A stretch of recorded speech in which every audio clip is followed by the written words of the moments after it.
This tutorial will walk you through the process for creating and sharing Mathcasts.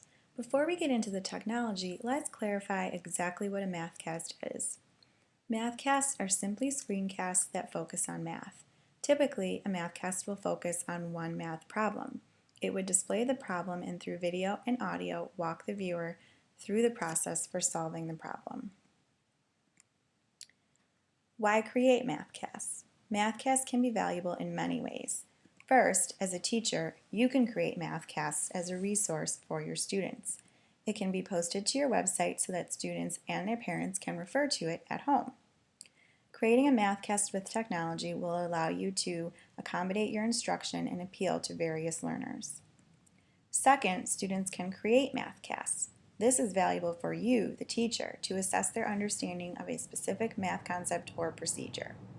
Throughout the Mathcast, the students would not only explain what they are doing as they do it, but also why they are doing it. This tutorial will teach you how to create a Mathcast using VoiceThread, a free online tool. To begin with, you will need to create a VoiceThread account. First, open your web browser and go to www.voicethread.com. You'll notice a navigation bar across the top of the VoiceThread homepage that allows you to easily navigate the website.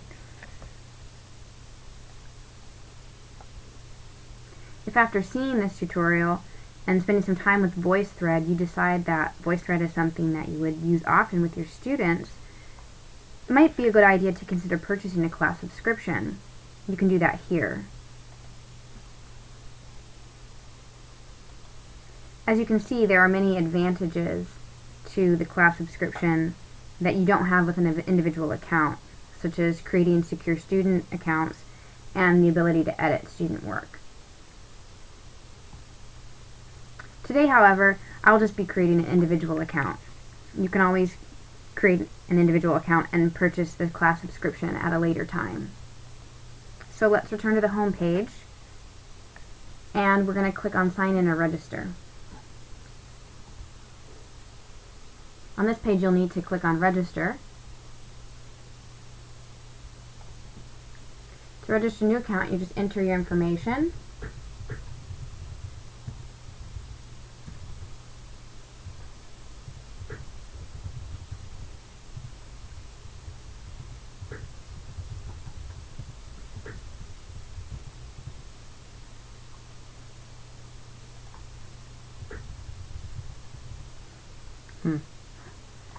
Make sure the passwords match.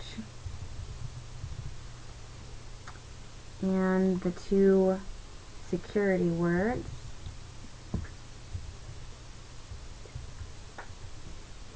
And click on Register.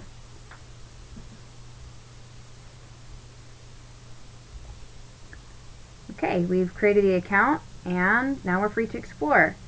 You can see the same handy navigation bar at the top of the page. We know I'm logged in now because we can see in the top right hand corner, we can see my email address. So now by clicking on Browse or Create or My Voice, we can go to a more personalized section of VoiceThread.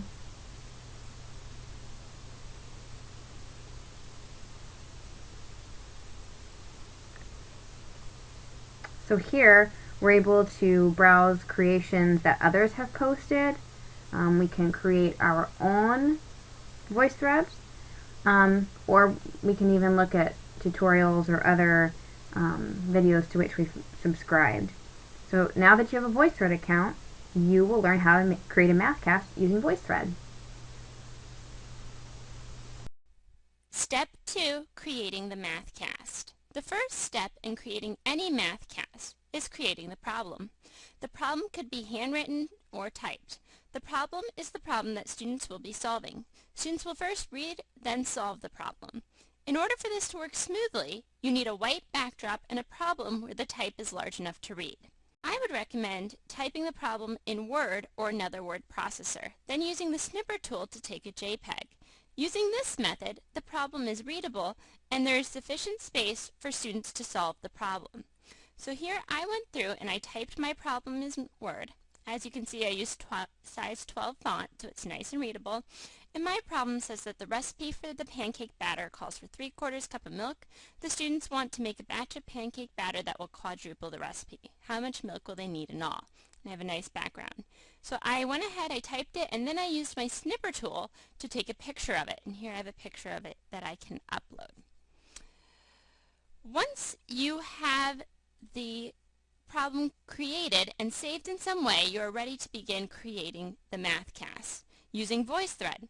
Go to the VoiceThread website, voicethread.com, and log into your account to create. Go to Create then. Once in Create, the first step is to upload your problem. This will be the backdrop for your Mathcast. So if I go up, I can click on Upload. When you're ready to upload, you have several different options available to you.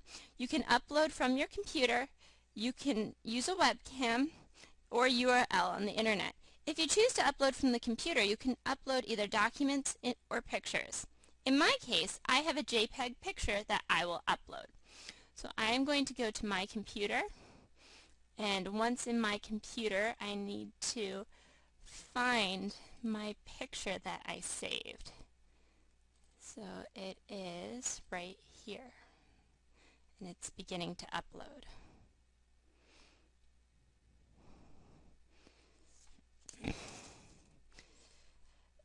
The third and final step of creating your Mathcast is in the comment section. This is where the meat of the Mathcast is created.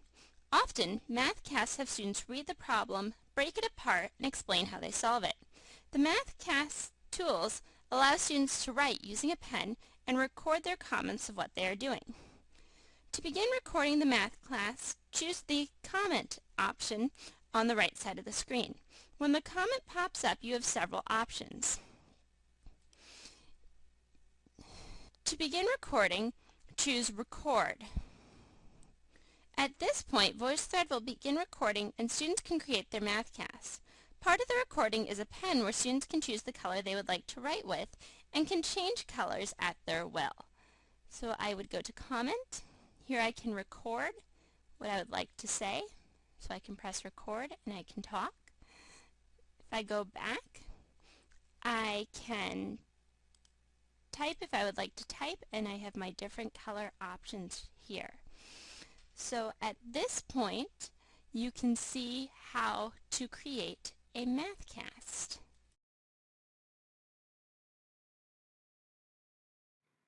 When you click on the button for step 3 that says Share, you will have a number of options. The easiest way to share your VoiceThread is to click Get a Link. When you click that, you will notice that you have the option to copy the link so that it can be pasted and posted somewhere where others will have access to it. Notice that by default, VoiceThread will allow anyone to view and anyone to comment on the VoiceThread. You can change this by deselecting the options by clicking on the green check marks.